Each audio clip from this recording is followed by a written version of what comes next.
बच्चों आज lecture start करने से पहले जो मैंने डाउट मैंने क्वेश्चन होमवर्क में दिए थे तो उसमें डाउट आया है, तो पहले वो डाउट मैं सॉल्व करती हूँ। ठीक है, तो देखो यहाँ पे पहला वाला डाउट आया है, मैं कॉमन डाउट ले रही हूँ। ठीक है, मतलब जो सबसे ज्यादा लोगों ने डाउट पूछा मैं वो ले रही हूँ।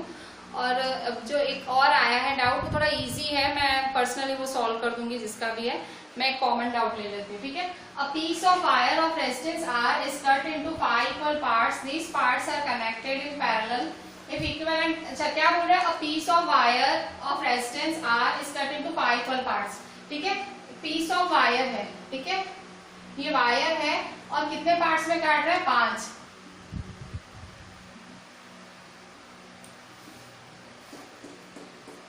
ठीक है, 5 पार्ट्स में ये वायर कट रही है। ठीक है, जिसका piece of wire resistance R है, इसका रेजिस्टेंस आर है, तो ये 5 पार्ट्स में कट रही है, इस कट इनटू 5 इक्वल पार्ट्स। ठीक है, तो अगर हर पार्ट का रेजिस्टेंस क्या होगा, अगर टोटल वायर का आर है 5 भागों में कट रही है तो इक्वल हर पार्ट का रेजिस्टेंस क्या होगा, R/5, क्योंकि टोटल 5 पार्ट्स है।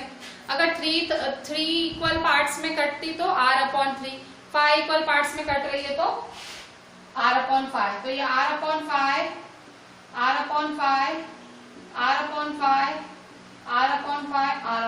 ठीक है, तो 1 2 3 4 5 इक्वल पार्ट्स में वायर कट रही है, तो उसका जो इक्वल पार्ट्स में तो R/5 होगा। ठीक है, piece of wire is cut into 5 equal parts, these parts are connected in parallel, ये पैरेलल में कनेक्टेड है। ठीक है, these parts are connected in parallel. First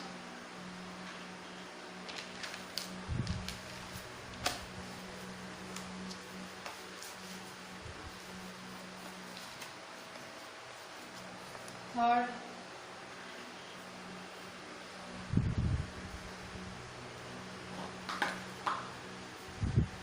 fourth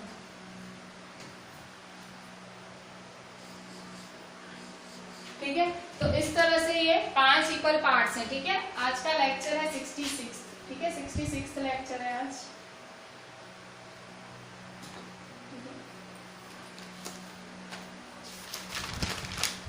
अच्छा अब यहाँ देखें, तो ये 5 इक्वल पार्ट्स में कट रहा है, तो देखिए यहाँ पे R/5,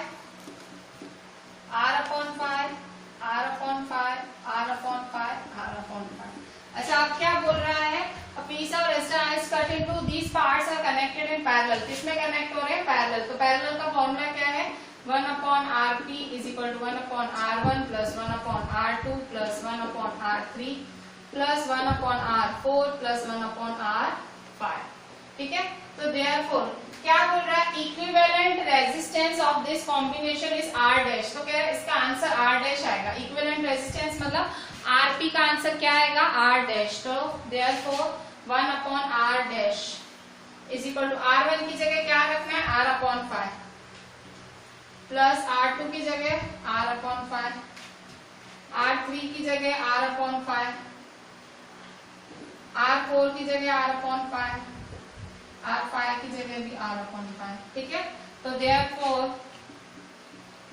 1/R' is equal to 1/R/5 क्या होगा, देखो न्यूमरेटर अपॉन डिनोमिनेटर, जब डिनोमिनेटर का भी डिनोमिनेटर हो ना वो ऊपर चला जाता है, तो क्या हो जाएगा 5/R प्लस ये भी ऊपर 5/R plus 5/R plus 5/R, 1 2 3 4 5।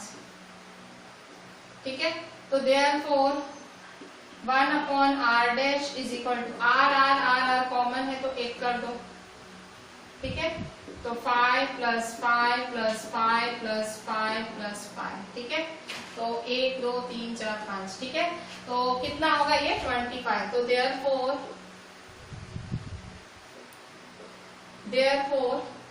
1/R' is equal to, ठीक है, तो 10 15 20 25। ठीक है, तो 25/R। ठीक है, तो R/R' क्या होगा, R ऊपर जाएगा तो R/ ये डिवाइड है ऊपर जाएगा, तो R/R' इज इक्वल टू 25। तो आपका फाइनल आंसर क्या होगा, D। ठीक है, आपका फाइनल आंसर D होगा। ठीक है। तो इसमें खाली यही है कि भाई r में 5 पीसेस में कट हुआ तो r/5 r 5 पीस, और if equivalent resistance is r dash, ठीक है, तो rp r डैश हुआ, ठीक है। अच्छा, अभी आपके मन में क्वेश्चन आएगा कि ये लेंथ कट हुई है तो मैम ने r को क्यों r/5 लिखा, ठीक है, कईयों के मन में शायद ये क्वेश्चन आया हो। तो देखो जो r होता है ना, तो r होता है इज रो l/a होता है, ठीक है। रेजिस्टेंस लेंथ के सीधा सीधा प्रोपोर्शन होता है, ठीक है। अगर लेंथ यहाँ वैसे वायर 5 में कटी, मतलब ये l/5 होता है, l/5 पर रेजिस्टेंस क्या लेंथ के डायरेक्टली प्रोपोर्शनल होता है, इसलिए r/5, ठीक है। जिसके मन में ये सवाल आया हो मैंने आंसर कर दिया कि जो रेजिस्टेंस है वो लेंथ के सीधा सीधा प्रोपोर्शन में होता है। तो वायर अगर 5 भागों में कट रही है लेंथ की, तो रेजिस्टेंस का भी 5 भाग होंगे, ठीक है, तो इसलिए r/5, ठीक है। तो ये रहा आपका आंसर जो कि डी है 25। अच्छा, 11 नंबर जिसका डाउट है उसके लिए 11 नंबर में आपको 2 रेजिस्टर्स दिए हुए हैं, मतलब 40 के मैं आपको ऐसे ही बता देती हूँ जिसको 11 का डाउट है ध्यान से सुनना। इसमें आपको 40 ओम के रेजिस्टर्स दिए हुए हैं, ठीक है। एक सेकंड, क्वेश्चन नहीं मिल रहा है मेरे को। अच्छा, 11 का क्वेश्चन क्या है, 240 ओम रेजिस्टर्स और 20 ओम रेजिस्टर, तो 2 दिया हुआ है। तो देखो 240 ओम है 11th वालों के लिए, जिनको 11th में डाउट था उसमें देखो 240 ओम रेजिस्टर्स है, 240 ओम रेजिस्टर्स, और एक कौन सा है 20 ओम, एक 20 ओम है, ठीक है। 240 एक 20 है, 240 ohm resistors and 20 ohm resistor are connected in parallel, और 12 वोल्ट पावर सप्लाई, बी क्या दिया हुआ है 12 वोल्ट, ठीक है। फिर क्या बोल रहा है, इफेक्टिव रेजिस्टेंस, इफेक्टिव रेजिस्टेंस मतलब आरपी फाइंड करना है। फिर क्या बोल रहा है, करंट भी थ्रू ईच रेजिस्टर, मतलब I1 I2 I3 फाइंड करना है। I1 कैसे फाइंड करोगे, फॉर्मूला क्या है V/R1 V/R2 V/R3, ठीक है, सिंपल। V दिया हुआ है 12/40 और 12/40 12/20, I1 I2 I3। आरपी कैसे फाइंड करोगे, वो formula 1/RP is equal to 1/R1 plus 1/R2 plus 1/R3, और फाइनल I, ठीक है, करंट थ्रू द सप्लाई, तीनों का प्लस कर दो, ठीक है। I is equal to I1 plus I2 plus I3, ठीक है। 11th वाला इजी है इसलिए मैंने कराया नहीं, पर मैंने आपको हिंट दे दी, ठीक है। आप इस ये वाली हिंट यूज करके सॉल्व कर सकते हो।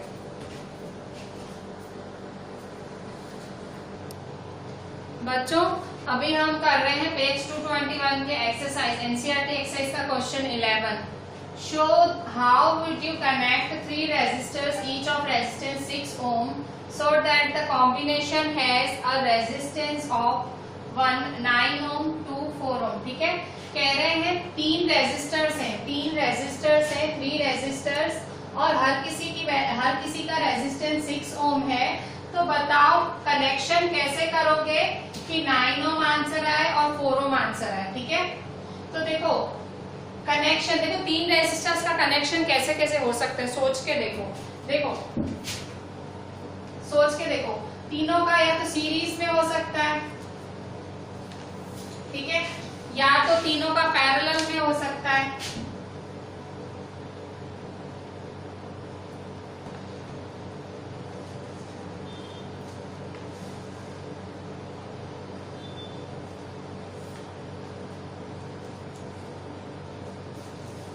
ठीक है, या तो सीरीज में हो सकता है या पैरेलल में हो सकता है, या तो एक सीरीज में होगा और बाकी 2 पैरेलल में होंगे,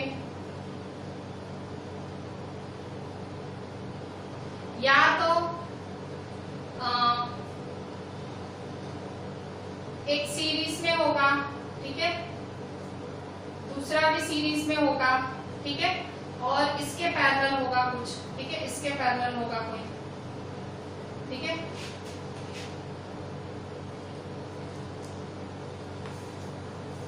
मतलब देखो कितने केस हो सकते हैं, 4 केस। 3 रेजिस्टर्स ज्वाइन करने उसके 4 केस हो सकते हैं, या तो तीनों सीरीज में होंगे, या तो तीनों पैरेलल में होंगे, या तो एक सीरीज में 2 पैरेलल में होंगे, या 2 सीरीज एक पैरेलल में, ठीक है। ये केस हो सकते हैं। तो आपको क्या करना है कि भाई अगर 6 ओम मतलब क्या, सो दैट द कॉम्बिनेशन कैसे कंबाइन करोगे कि आंसर ये आए और ये आए, ठीक है। तो करके देखो, ये वाले केस में ट्राई करो। अगर ये 6 6 6 है, ठीक है, केस 1, ठीक है। तो अगर सीरीज में है तो 6 क्या होती है सीरीज की formula RS is equal to R1 plus R2 plus R3। ठीक है, यहाँ देखो क्वेश्चन में ईच रेजिस्टर 3 रेजिस्टर्स है और हर की वैल्यू 6 है, मतलब R1 भी 6 है, R2 भी 6 है, R3 भी 6 है।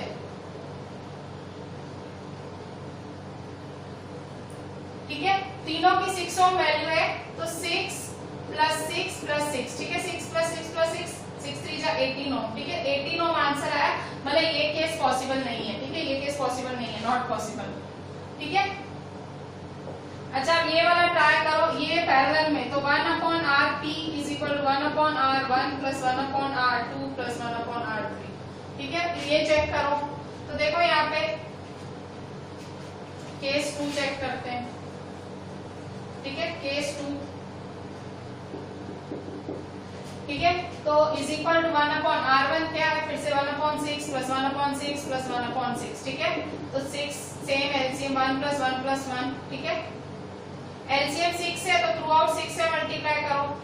एलसीएम 6 है ना, एलसीएम 6 है, थ्रू आउट 6 से मल्टीप्लाई करो। 6/Rp is equal to 6/6 plus 6/6 plus 6/6। ठीक है, तीनों को 6 से मल्टीप्लाई किया, 6 1 जा 6 1 जा 6 1 जा। ठीक है, तो therefore 6/Rp is equal to 1 plus 1 plus 1। ठीक है, तो therefore 6/Rp is equal to 3, 1 plus 2 1 plus 1 plus 1। ठीक है, 3 नीचे आएगा, 6/3 इज इक्वल टू Rp। ठीक है, 3 1 जा 3 2 जा, तो Rp क्या आया 2 ओम। तो देखो ये केस भी पॉसिबल नहीं है, 2 ओम आंसर ही नहीं आ रहा है, तो ये केस भी नहीं है पॉसिबल। ठीक है, नॉट पॉसिबल। ठीक है, अच्छा अब तीसरा केस ट्राई करो, तीसरा केस, केस 3। केस 3 क्या है, मैंने केस 3 क्या बताया था, कैसे होगा, एक सीरीज में और 2 पैरेलल में। ठीक है, एक सीरीज में और 2 पैरेलल में होंगे। ठीक है,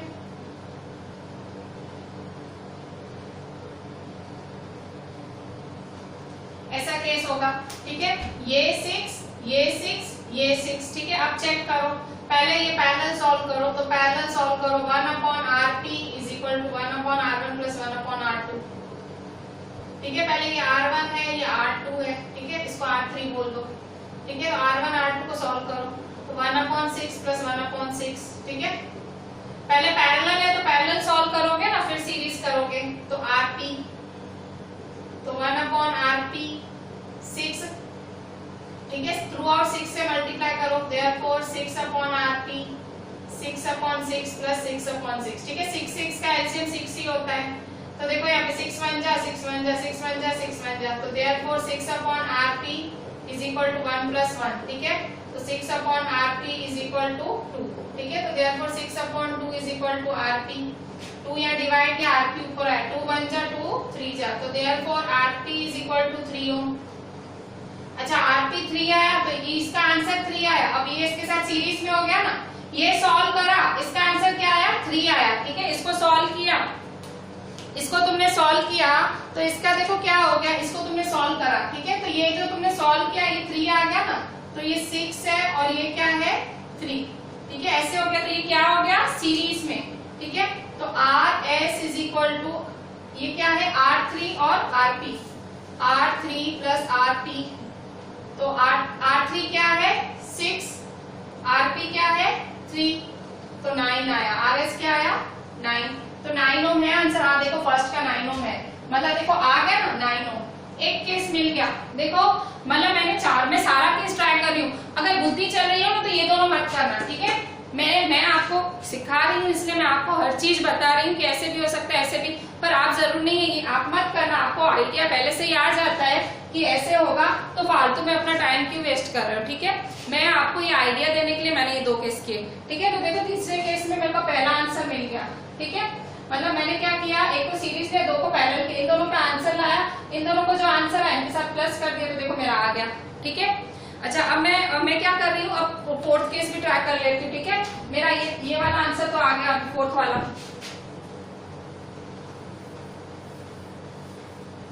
फोर्थ केस में देखो, केस 4 में मैंने कैसा बनाया था, केस 4 केस 4 में मैंने इस तरह से बनाया था कि भाई दोनों सीरीज में होंगे, ठीक है, और एक क्या होगा पैरेलल में, ऐसा कुछ बनाया था, ठीक है। ठीक है, तो देखो ये R1 है, ये R2 है, ये R3 है, ठीक है, तो ये 6 6 6, ठीक है, ये केस 4। मतलब हर तरह का केस ट्राई करें। ये कह रहे कॉम्बिनेशन, कैसा कॉम्बिनेशन सेट करोगे कि आंसर आएगा। तो मैंने अब देखो ये एक सीरीज दो पैरेलल, ये कॉम्बिनेशन ड्रॉ करना पड़ेगा, आपको ड्रॉ करना पड़ेगा। ये ड्राइंग नहीं करोगे एग्जामिनर समझ ही नहीं पाएगा तुम क्या करना चाह रहे हो, ठीक है। ड्राइंग करना, कई बच्चे होते हैं सब बाउंसर जाते हैं, ऐसे सीधा मगज से ऊपर जाती हैं बातें, पर ऐसे बच्चों को कहूंगी तुम घड़ी घड़ी रिवाइंड करके देखो, ठीक है। मगज में नहीं घुस रही है ना तो जबरदस्ती घुसाओ, मगज को मनाओ कि भाई तू घुस, ठीक है। ये मतलब नो वे आउट है, आपको सीखना ही पड़ेगा, ठीक है। ये इंपॉर्टेंट चैप्टर है इलेक्ट्रिसिटी। अच्छा यहाँ देखें, अब देखो RS है, RS is equal to R1 plus R2, ठीक है, 6 प्लस 6 तो क्या होगा 12, तो RS क्या आया 12 ओम आया, ठीक है। RS क्या आया आपका 12 ओम आया। तो अब यहाँ देखो ये एक हो गया, सीरीज दिख रहा था, पहले आपने सीरीज सॉल्व किया, तो देखो ये क्या हो गया 12 ओम हो गया, ठीक है।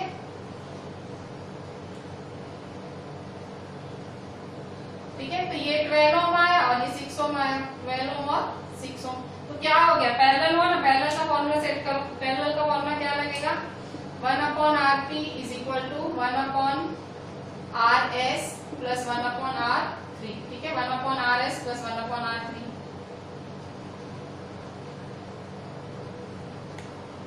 तो देयरफॉर 1/Rp, 1/Rs क्या है Rs 12, R3 क्या है आपका R3 6 है, ठीक है। 12 और 6 का एलसीएम 12 आएगा, करके देखो साइड में, थ्रू आउट 12 से मल्टीप्लाई करो, ठीक है। 6 1 जा 6 2 जा 12 1 जा 12 1 जा, ठीक है। तो 12/Rp is equal to 1 plus 2, ठीक है। 12/Rp is equal to 3, 12/3 divide 3 करो इज इक्वल टू Rp, ठीक है। 3 1 जा 3 4 जा, तो Rp क्या है 4 ओम, Rp क्या है 4 ओम, तो Rp देखो 4 ओम आया ना। मतलब एक बारी अगर ये केस 3 में अगर एक सीरीज दो पैरेलल में कनेक्ट करोगे तो R9 ओम, ठीक है, R9 ओम आंसर आया, ठीक है। और अगर दो पैरेलल में एक सीरीज में कनेक्ट करोगे तो आपका ये 4 ओम आंसर आएगा, ठीक है, 4 ओम आंसर, ठीक है। तो सारे केसेस ट्राई करके देख लेने के, पर मोस्टली अगर आइडिया आ जाती है ना तो डायरेक्ट सही वाले पे चले जाने का, खाली खाली टाइम नहीं वेस्ट करने का, ठीक है। मैंने समझाने के लिए किया था सिर्फ।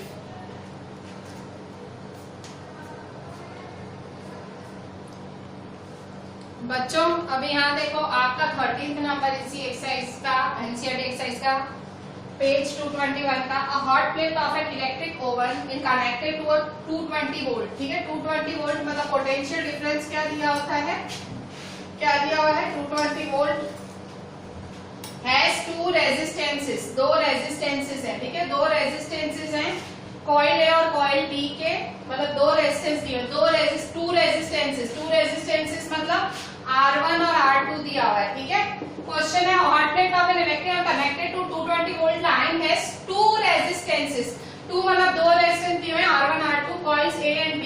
अच्छा एक RA RB नाम देते, ठीक है, RA RB, ठीक है, कॉइल A एंड B बोल रहे हैं, RA RB नाम देते, ठीक है। और ईच ऑफ 24 ओम, मतलब दोनों 24 ओम है, ठीक है, दोनों क्या है 24 ओम, दोनों 24 ohm, which may be used separately series और पैरेलल, मतलब सेपरेटली भी यूज होंगे, सीरीज में भी यूज होंगे और पैरेलल, मतलब what are the currents in the 3 cases, ठीक है, तीनों केसेस में करंट। तो केस 1 क्या है आपका, केस 1 सेपरेटली, केस 2 क्या है आपका सीरीज, केस 3 क्या है पैरेलल। अच्छा सेपरेटली यूज होगा तो सेपरेटली यूज होगा, सेपरेटली का मतलब आई फाइंड करना है, आई तीनों केसेस में क्या फाइंड करना है, आई, अच्छा, सेपरेटली का मतलब सिंपल, आई का फॉर्मूला क्या होता है, बी अपॉन आर, ठीक है। तो I is equal to V upon R A. Separately मतलब अलग अलग, सेपरेटली अलग अलग। आर ए तो बी क्या है 220, आर ए क्या है 24, 2 बन जा 2 2 जा 2 बन जा 1 जा 0, 2 6 जा 2 5 जा 2 5 जा। 6 के टेबल में 55 कब आता है, नहीं आता है। 6 9 जा 54, 1 बचा 0.06 1 जा 6, 4 बचा 0, 6 6 जा 36, 4 बचा 6 6 जा 36, तो 9.166 तो मतलब 9.17 ओम आया, ठीक है। सॉरी करंट है तो एम्पियर आया। तो इसी तरह से I is equal to V upon R V करोगे। बी क्या है 220, आर बी क्या है, आर बी वो भी 24 है, सेम ही है। देखो 220 अपॉन 24 तो आंसर क्या आएगा 9.17 एम्पियर। तो केस 1 में करंट क्या आया आपका, केस 1 में करंट आया 9.16 एम्पियर, ठीक है। अच्छा, अब यहाँ केस 2 में 17 एम्पियर। सीरीज, केस 2 में सीरीज है तो सीरीज देखो R A R B series में, तो आर एस का फॉर्मूला क्या होगा, R S is equal to R A plus R B is equal to 24 plus 24 is equal to 48। तो आर एस क्या आया 48 ओम, ठीक है। तो फॉर्मूला क्या है, I is equal to V upon R S, ठीक है। बी क्या है, बी आई फाइंड करने, करंट करंट फाइंड करने तीनों के। बी क्या है 220, आर एस क्या है 48, ठीक है। कट शॉर्ट करो, 12 4 की टेबल लगाते, 4 1 जा 4 2 जा 4 5 जा 20, 4 5 जा 20, ठीक है। 12 की टेबल में 55 कब आता है, 12 4 जा 48,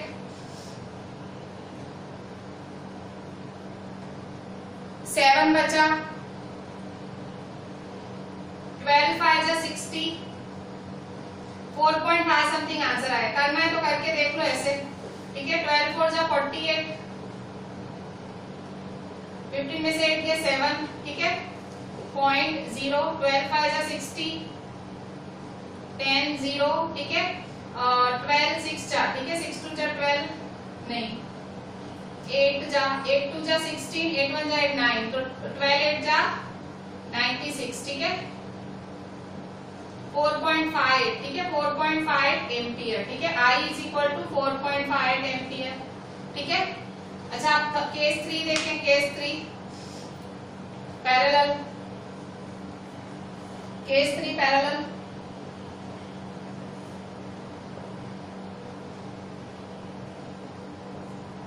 तो देखो यहाँ पे पैरेलल क्या है, 1 upon R P is equal to 1 upon R A plus 1 upon R B, ठीक है। तो क्या है 1 अपॉन 24 प्लस 1 अपॉन 24, 24 देखो एलसीएम सेम है तो थ्रू आउट 24 से मल्टीप्लाई करो, 24 are P is equal 24 upon 24 plus 24 upon 24, 24 और 24 का एलसीएम 24 है, मैंने थ्रू आउट 24 से मल्टीप्लाई किया, तो therefore 24 upon R P is equal 24 1 जा 24 1 जा 1 प्लस 24 1 जा 24 1 जा 1, ठीक है। तो therefore 24 upon RP is equal to 2, ठीक है। 24 upon 2 is equal to RP, ठीक है। 2 नीचे आरपी ऊपर, 2 1 जा 2 1 जा 2 2 जा, तो आरपी क्या होगा 12 ओम, आरपी 12 ओम होगा। आरपी 12 ओम है तो आपका फॉर्मूला क्या लगेगा, I is equal to V upon RP, I is equal to V upon RP. V क्या है 220, आरपी क्या है 12, 220 अपॉन 12 कट शॉर्ट करो, 4 3 जा 12, 4 5 जा 20, 4 5 जा 20, 3 की टेबल में 55, 3 1 जा 3, 2 बचा, 3 8 जा 24, ठीक है। 3 3 जा 9, 3 3 जा 9, ठीक है। तो इस तरह से 3 और 55, 3 1 जा 3, 2, 3 8 जा 24, 1.33 जा 9, 133 जा 9, ठीक है। तो 18.33 एम्पियर, ठीक है। I is equal to 18.33 ampere. तो देखो इस तरह से तीनों केसेस में करंट क्या आएगा, पहले केसेस में 9.17, दूसरे केस में 4.58 और तीसरे केस में 18.33। इसमें आप देखो नोट करो कि जब पैरेलल कनेक्शन कनेक्शन होता है तो देखो करंट कितना ज्यादा फ्लो होता है। देखो पैरेलल कनेक्शन में सबसे ज्यादा करंट फ्लो होता है, सबसे लो करंट सीरीज कनेक्शन में फ्लो होता है। और अगर आप इंडिविजुअल करंट लेते हो तो भी सही, मतलब जो हम सीरीज कनेक्शन अच्छा नहीं होता है सही में। सीरीज कनेक्शन का डिसएडवांटेज यही है कि वो कनेक्शन सबसे कम फ्लो हो रहा है, ठीक है, रेजिस्टेंस बढ़ जाता है, कनेक्शन कम, करंट कम हो जाता है। देखो इसमें करंट सबसे ज्यादा है पैरेलल में, ठीक है।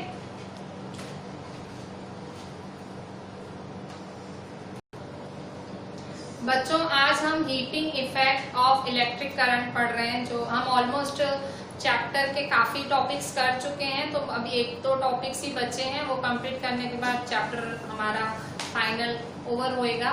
तो देखो heating effect of electric current, ठीक है, ये जो heating effect of electric current जो टॉपिक है, ये एक्चुअली टॉपिक किसके लिए है, हमारे घरों में जो इलेक्ट्रिक हीटर्स और इलेक्ट्रिक हीटर्स आप यूज करते हो, इलेक्ट्रिक आयन यूज करते हो, तो आप देखते हो फुल गर्म होते हैं, मतलब आप ऑन करते हो वो फुल गर्म हो जाते हैं, ठीक है, फुल गर्म हो जाते हैं। तो वो क्यों होते हैं, ठीक है। तो ये heating effect of electric current उन चीजों के लिए, ये मतलब जो टॉपिक है ये उन अप्लायंसेस के लिए है, ठीक है, इलेक्ट्रिक आयरन और इलेक्ट्रिक हीटर। तो आप डिटेल में heating effect of electric current पढ़ोगे, ठीक है। तो आपने रेगुलर क्या पढ़ा है कि कभी भी जब करंट फ्लो, बैटरी होती है, ठीक है, बैटरी होती है और बैटरी की वजह से करंट फ्लो होता है, ठीक है, बैटरी की वजह से करंट फ्लो होता है। समझो यहाँ मेरा बल्ब है, ठीक है, तो जब मेरा बैटरी ऑन होती है, मतलब मैं बैटरी मेरा वोल्ट अप्लाई करती हूँ, तो वोल्टेज अप्लाई करने की वजह से इलेक्ट्रॉन्स मूव होते हैं और इलेक्ट्रॉन्स मूव होने की वजह से करंट पास होता है। तो करंट पास होता है तो मेरा ये बल्ब ग्लो होगा, ठीक है, बल्ब जल जाएगा, मेरा ग्लो होगा, ठीक है।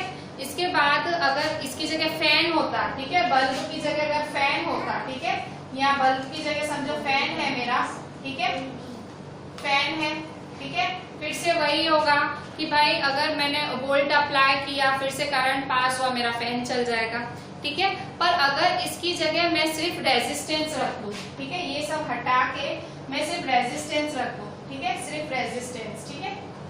तो देखो आप देखो कोई भी मैंने सोर्स अप्लायंस यूज किया, जैसे मैंने बल्ब ग्लो कराया, ठीक है, बल्ब ग्लो किया, तो देखो बल्ब जब ग्लो किया मैंने, वापस बल्ब की बात करते, ठीक है, जब बल्ब ग्लो किया मैंने यहाँ पे, तो यहाँ से एनर्जी, यहाँ से जो है मेरी करंट फ्लो हुआ, करंट के फ्लो होने, मतलब करंट के फ्लो होने से इलेक्ट्रॉन्स फ्लो हुए, ठीक है, करंट के पास होने से इलेक्ट्रॉन्स फ्लो हुए, चार्ज फ्लो हुआ।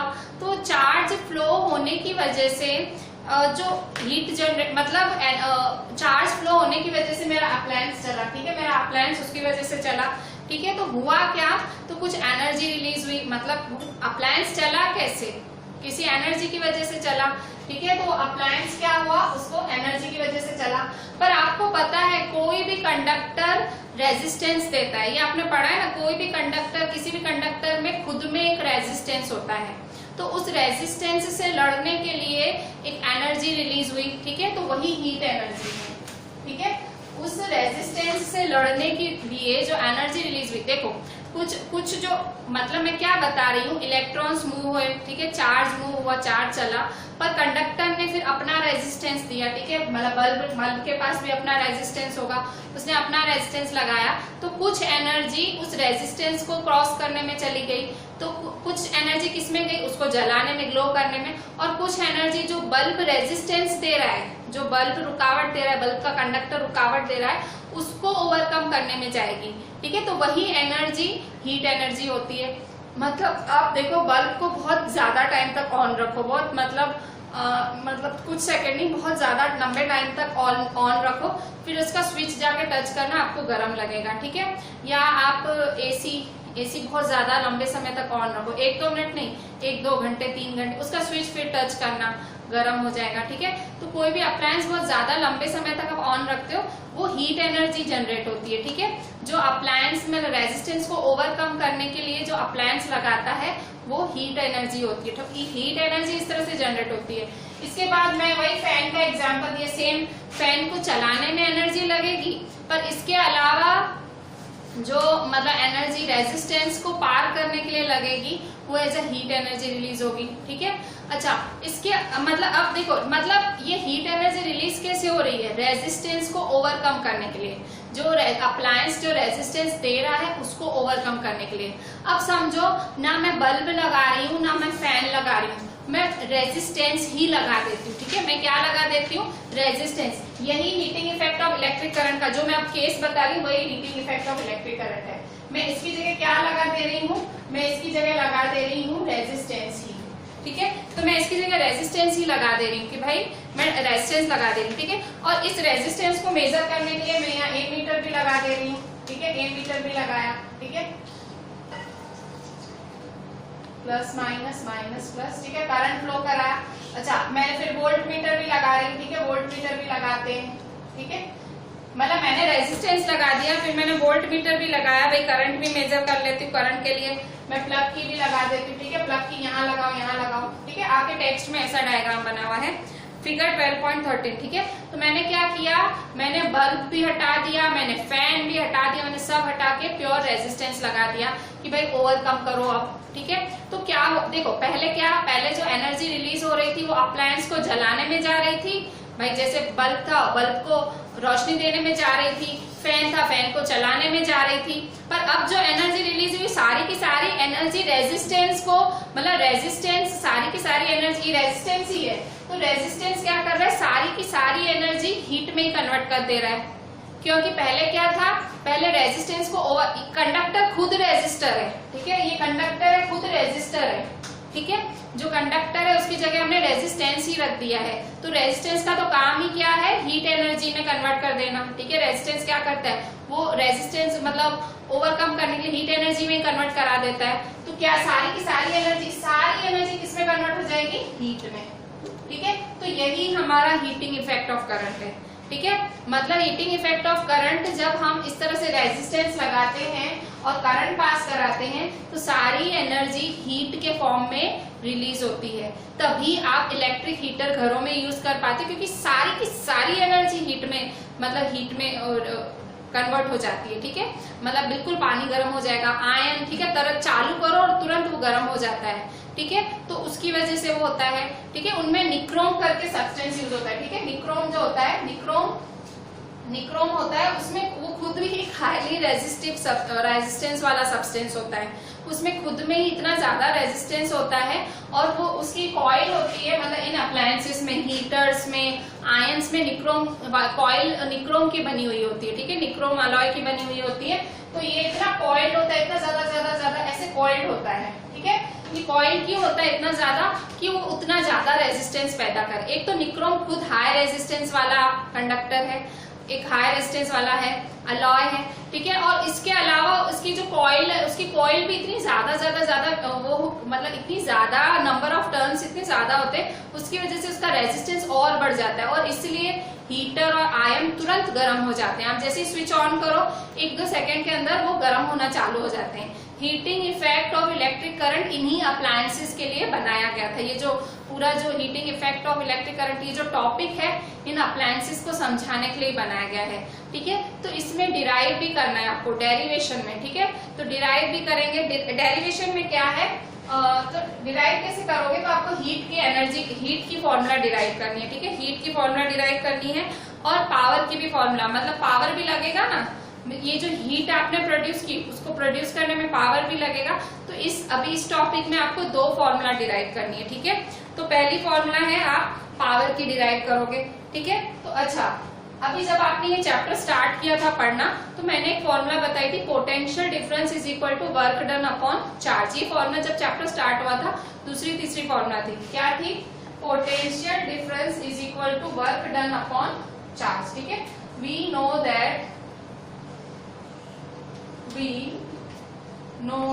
that potential difference is equal to work done upon charge। ठीक है, तो वर्क डन अपॉन चार्ज। अच्छा, और आपको तो इसलिए क्या होगा? W को अकेला बनाओ, तो therefore W is equal to V multiply Q। ठीक है, W को अकेला बनाया, potential difference is equal to work done upon charge. ठीक है, W को अकेला बनाया, VQ ऊपर गया W, तो therefore W is equal to VQ। ठीक है, W is equal to VQ। ठीक है, अच्छा, अब आपको पता है, इसको बॉक्स बना दो। आपने स्टैंडर्ड 9th में क्या पढ़ा था? स्टैंडर्ड 9th में आपने पढ़ा था कि भाई पावर क्या होता है, स्टैंडर्ड 9th में क्या पढ़ के आए हो, power is equal to work done upon time taken. ठीक है, आप ये स्टैंडर्ड 9th में पढ़ के आए हो।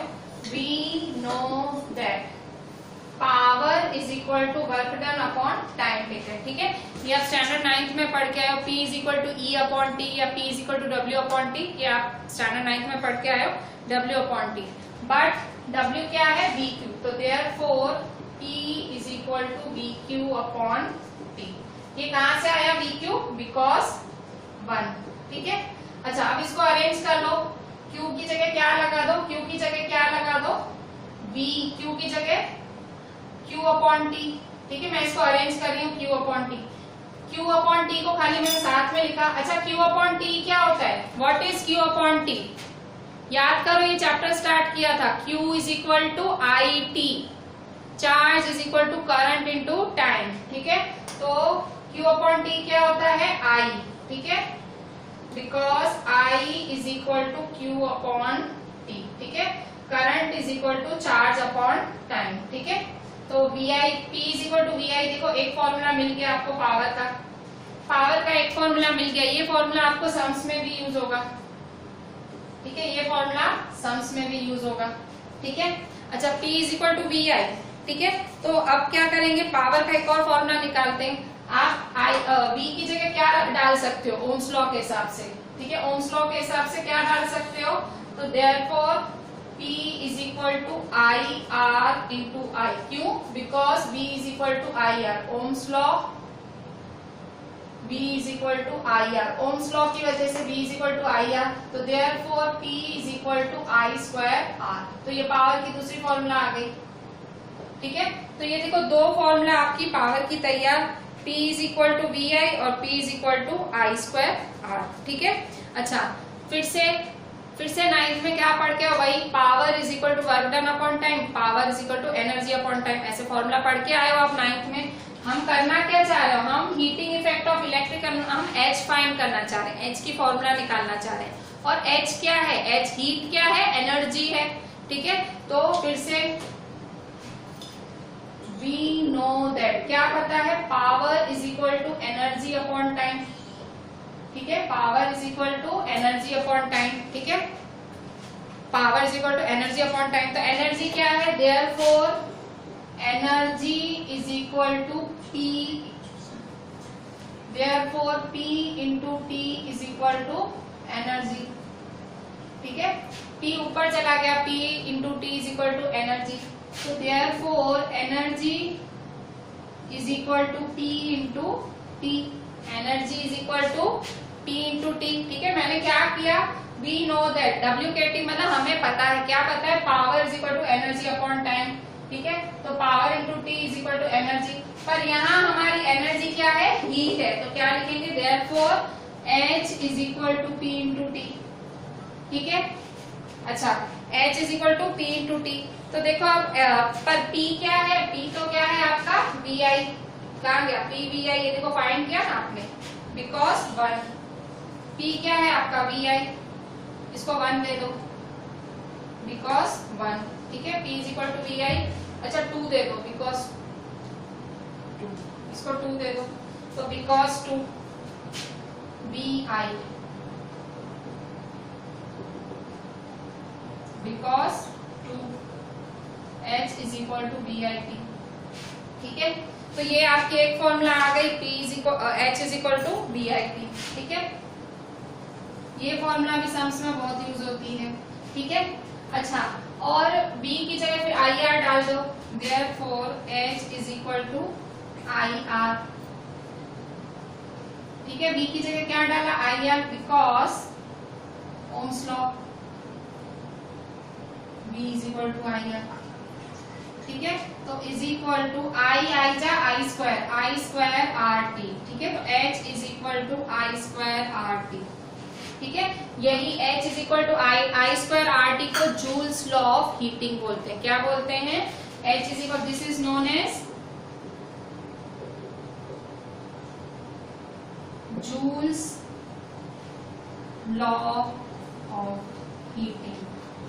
ठीक है, जूल्स लॉ ऑफ हीटिंग, कभी अगर 1 मार्क में आए what is Joule's law of heating, तो H is equal to I²RT। ठीक है, ये स्टेट एंड डिराइव भी आता है, state and derive Joule's law of heating. ठीक है, अच्छा पहले इसके लिए हम एक वो बना लेते हैं। देखो इसका क्वेश्चन ऐसे लिखेंगे, क्वेश्चन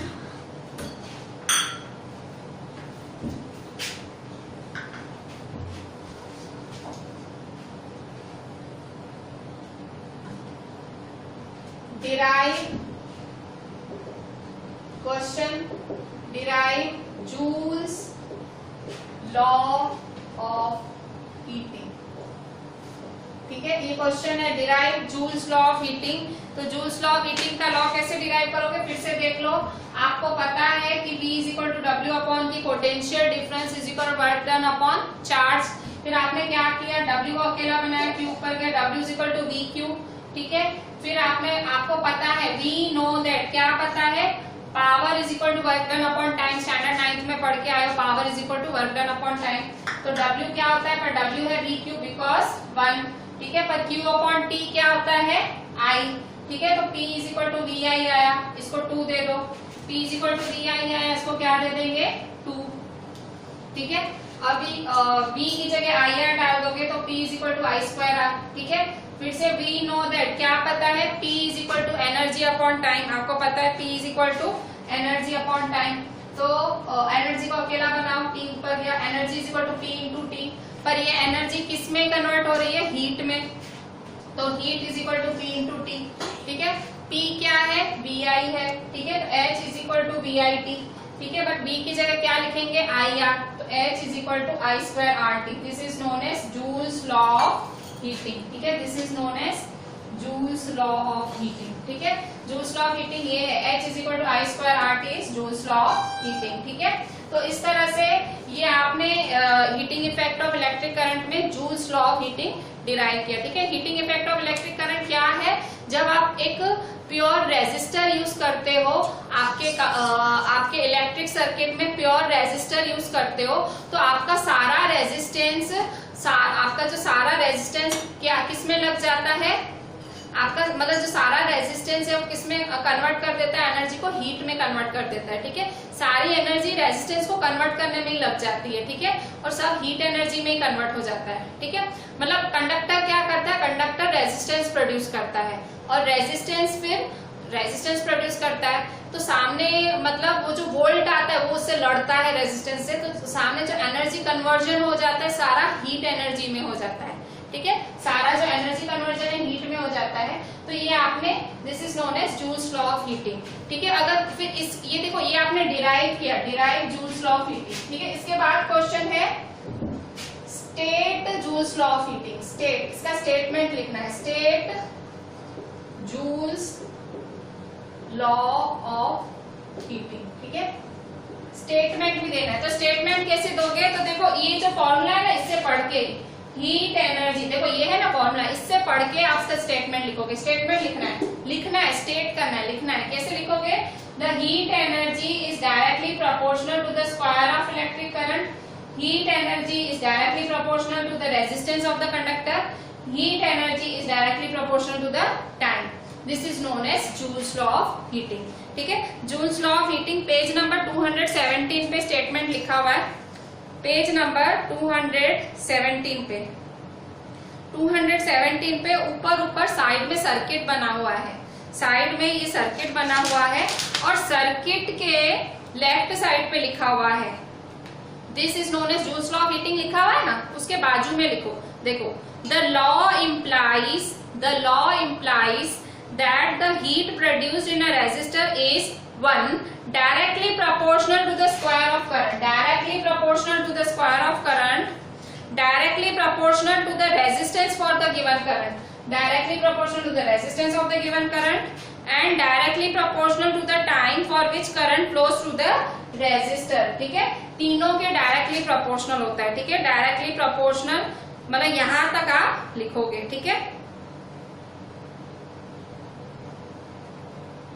तो इस तरह से ये आपका जूल्स लॉ। देखो पेज नंबर 217 पे सर्किट के बाजू में अगर आपको state Joule's law of heating आए तो ये सारा लिखना है। The law implies that the heat produced in a resistor is directly proportional to the square of current, directly proportional to the resistance for the given current and directly proportional to the time for which the current flows to the resistor। ठीक है, मतलब ये जो joules law है ना, ये joules law of heating है ना, जूल्स लॉ ऑफ हीटिंग ये फॉर्मूला से ही बना है। ठीक है, पूरा फॉर्मूला ये H = I2RT he joules law of heating है। मैं लास्ट बार फिर से आपको समझा देती हूँ कि देखो, फिर से जिसको अभी भी नहीं समझ आया हीटिंग इफेक्ट, फिर से लास्ट बार सुन लो। ठीक है, फिर मुझे नहीं चाहिए कि नहीं आया। देखो, बैटरी या सेल होता है, आपको पता है इलेक्ट्रिकल एनर्जी बैटरी से ही निकलती है। ठीक है, इस बैटरी से ही इलेक्ट्रिकल एनर्जी निकलती है। ठीक है, तो आपको पता है सेल के अंदर कुछ कनेक्शन होता है, सेल के अंदर कुछ होता है जिसकी वजह से potential energy, potential difference generate होता है और उसकी वजह से इलेक्ट्रॉन्स फ्लो होते हैं, उसकी वजह से करंट प्रोड्यूस होता है।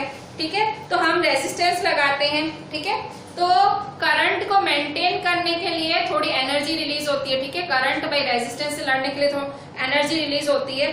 ठीक है, पर अगर आप इसकी जगह प्योर रेजिस्टेंस ही लगा दो, इसकी जगह प्योर रेजिस्टेंस ही लगा दो, तो सारी की सारी एनर्जी रिलीज हो जाएगी। ठीक है, वैसे थोड़ी एनर्जी रिलीज होती है, पर अगर आप लगाई रेजिस्टेंस दे रहे हो तो सारी की सारी एनर्जी रिलीज हो जाएगी एज अ हीट एनर्जी। ठीक है, और यही है आपका heating effect of electric current. ठीक है, इससे रिलेटेड एक न्यूमेरिकल कर लेते हैं। आपका एग्जाम्पल 12.10 पेज 217 पे।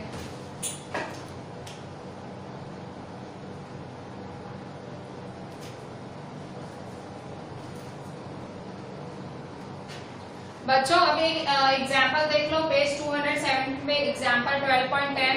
An electric ion consumes energy at a rate of 840 what. ये वॉट का मतलब पावर होता है, पावर हमेशा वॉट में, W पावर का यूनिट वॉट होता है। ये सारी चीजें स्टैंडर्ड 9th में करके आए हो, प्लीज याद रखो, पावर का यूनिट वॉट होता है। ठीक है, an electric ion consumes energy at a rate of 840 what when heating is at the maximum rate, मतलब मैक्सिमम रेट हीटिंग होती है तो इतना पावर होता है। ठीक है, तो देखो केस बना लो, आंसर केस वन क्या है, मैक्सिमम रेट है, मैक्सिमम रेट पावर कितना है 840 वॉट, पावर कितना है 840 वॉट। अच्छा, and 360 what when the heating is at minimum rate. 360 what कब है, जब हीटिंग मिनिमम है। ठीक है, 360 वॉट कब है, केस 2।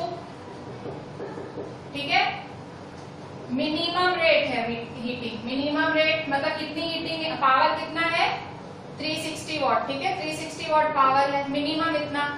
और वोल्टेज, दोनों में वोल्ट कितना अप्लाई हो रहा है 220 वोल्ट, दोनों में वोल्ट कितना अप्लाई हो रहा है 220 वोल्ट दोनों में। What are the current, current find करना है और क्या फाइंड करना है, रेजिस्टेंस, दोनों में रेजिस्टेंस भी फाइंड करना है। ठीक है, तो देखो यहाँ पे करंट फाइंड करना है, तो वो पावर का फॉर्मूला निकाला था ना हीटिंग इफेक्ट में जब पढ़ा था, अभी जस्ट पढ़ा है, तो P = VI फॉर्मूला लगाओ। ये देखो मैंने ऊपर लिखा रखा है। ठीक है, P = VI, तो P = VI। ठीक है, तो V फॉर्मूला है, V क्या है 220।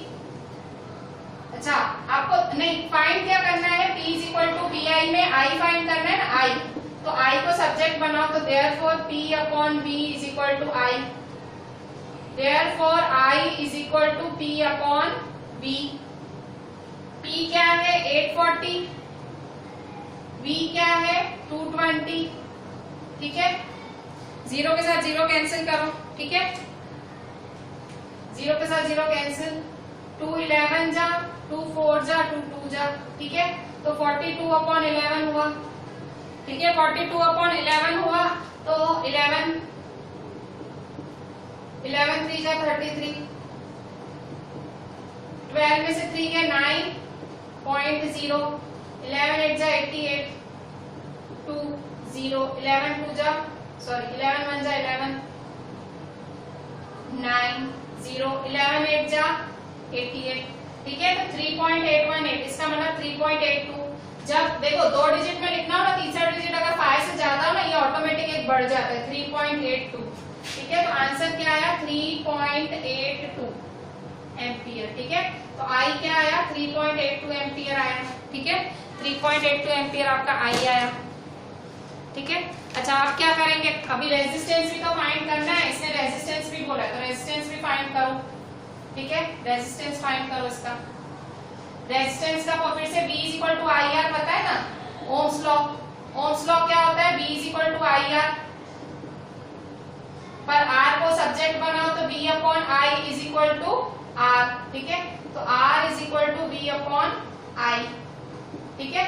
तो V क्या है आपका 220, I क्या है, I ये रहा 3.82, अभी अभी फाइंड किया, ठीक है। तो 220 अपॉन 382 मल्टीप्लाई 100, पॉइंट हटाया तो अपॉन में 2 जीरो, ठीक है। कट शॉर्ट करो, 2 1 जा 2, 2 9 जा 18, 2 1 जा 2, ठीक है। 2 5 जा 10, 0 का 0, ठीक है। अच्छा आप क्या करेंगे, इसको सॉल्व करें, 220 50 जा करें, 220 50 जा 22 5 जा करें, 2 जीरो बाद में लगा देंगे, 5 2 जा 10, 5 2 जा 10 11, 110 और 2 जीरो अपॉन 191, ठीक है। अब 191 को डिवाइड करो इससे, 191 को 1100 से डिवाइड करो, ठीक है। तो 191 देखो इससे तो जाएगा नहीं, तो इससे सीधा जाएगा, तो 191 8 जा 8 1 जा 8, 8 9 जा 72, 8 1 जा 8, 9 10 158, बहुत बड़ा हो गया, ठीक है। तो 191 6 जा 6 1 जा 6, 6 9 जा 54, 6 1 जा 6 11, 191 5 जा होगा, ठीक है। 191 5 जा, 5 1 जा 5, 5 9 जा 45, 5 1 जा 5, 9 आया 955, 191 5 जा 955, ठीक है। माइनस करो, 10 में से 5 गया 5, 9 में से 5 गया 4, 0, 10 में से 9 गया 1, ठीक है। 145 आया, ठीक है। अच्छा तो अब क्या करेंगे, 145 फिर से 0 नीचे उतारो, ठीक है। अब क्या करेंगे, 191 7 जा करके देखते हैं, ठीक है। 7 1 जा 7, 7 9 जा 63, 7 1 जा 7, 8 9 10 11 12 13, तो 1337, ठीक है।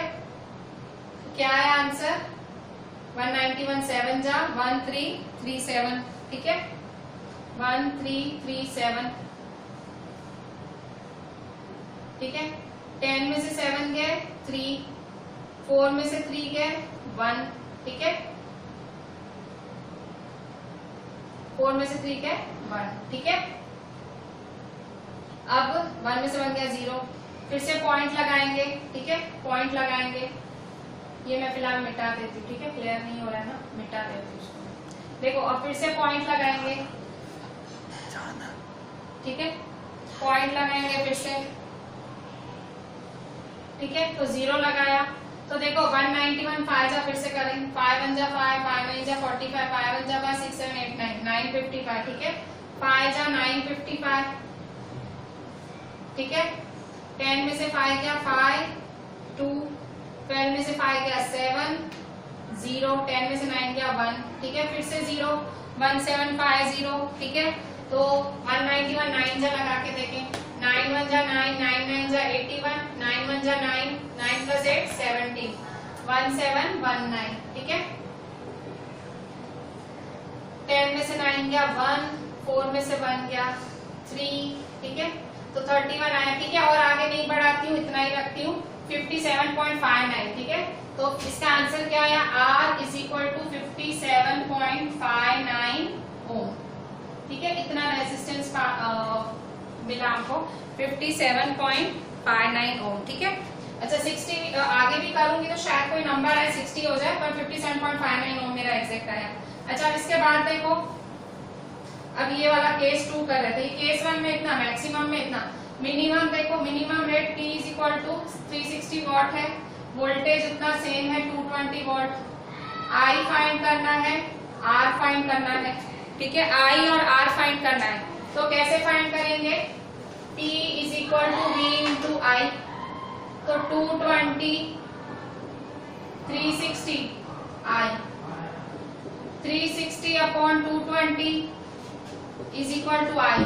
ठीक है, तो कट करें, 0 0 कैंसिल, 2 1 जा 2 1 जा 2 1 जा 2 8 जा, तो 18 अपॉन 11। ठीक है, तो 11 1 जा 11, 7 बचेगा 0.0, 11 6 जा 66, 4 0, 11 3 जा 33। ठीक है, 1.63 आंसर आया, 1.63 एम्पियर।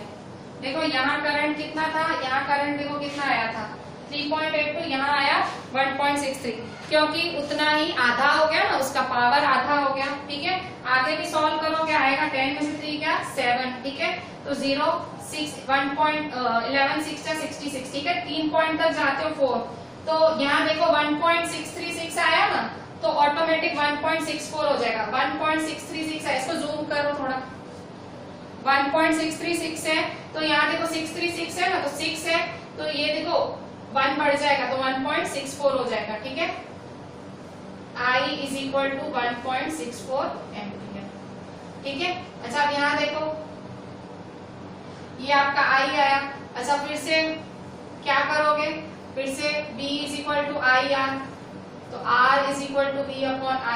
B क्या है 220, I क्या है 1.64, 220 अपॉन 164 मल्टीप्लाई 100। ठीक है, पॉइंट हटाए 2 0। ठीक है, 2 8 जा 16, 2 2 जा 4, 2 11 जा 0, 2 4 जा 8, 2 1 जा 2, 2 5 जा 10, 2 5 जा 10। ठीक है, 55 100 जा अपॉन 41। ठीक है, 5500 जा 5500 41। ठीक है, तो इसको डिवाइड करो 5500 को 41 से। ठीक है, 41 को 5500 से करेंगे, 41 1 जा 41, 4 1 0 नीचे उतारो, 41 की टेबल में 3 टाइम्स आएगा, 41 3 जा 3 1 जा 3 3 4 जा 12। ठीक है, 41 3 जा 123, 10 में से 3 गया 7, 3 में से 2 गया 1। ठीक है, 0 नीचे उतारोगे। ठीक है, 41 की टेबल में 170 कब आएगा, 41 की टेबल में 170 देखें, 41 4 जा 4 1 जा 4, 4 4 जा 16, 41 4 जा 164। ठीक है, 164 आया, तो कितना बचा, 10 में से 4 गया 6, 6 में से 6 गया 0। ठीक है, पॉइंट लगाया, तो यहाँ 0, 41 1 जा 41। ठीक है, 10 में से 1 गया 9, 5 में से 4 गया 1। ठीक है, फिर से 0 लगाया 190, तो 41 की टेबल में 5 टाइम्स देखो, 5 1 जा 5, 5 4 जा 20, बड़ा हो गया, 41 4 जा ही लगेगा, 41 4 जा 164, 41 4 जा। ठीक है, तो 10 में से 4 गए 6, 8 में से 6 गए 2, 0 लगेगा, 41 की टेबल में 460, 41 की टेबल में 460 6 टाइम्स आएगा, 6 1 जा 6, 6 4 जा 24, तो 4 1 6 246। ठीक है, तो देखो 3 नंबर आ गए, 134.146। ठीक है, 134.146 आया, 134.146, तो इसका मतलब ये आगे वाला नंबर 5 से बढ़े ना, ऑटोमेटिक 1 बढ़ जाएगा, 134.15। ठीक है, तो यहाँ ये मेरा R क्या आया, इतना हो। ठीक है, तो देखो इस तरह से दोनों का मैंने फाइंड किया। जब पावर देखो, जहां पावर ज्यादा था वहां देखो करंट ज्यादा हुआ और रेजिस्टेंस कम हुआ, पावर ज्यादा करंट ज्यादा रेजिस्टेंस कम। ठीक है, यहाँ देखो पावर कम करंट कम और रेजिस्टेंस ज्यादा। ठीक है, रेजिस्टेंस ज्यादा हो गया, आपको पता ही है रेजिस्टेंस ज्यादा होता है तो करंट कम होता है। ठीक है, होमवर्क में आज का अच्छे से करना, सिर्फ मेरे को दूसरी टाइम नहीं चाहिए पर अच्छे से करना। और बायोलॉजी में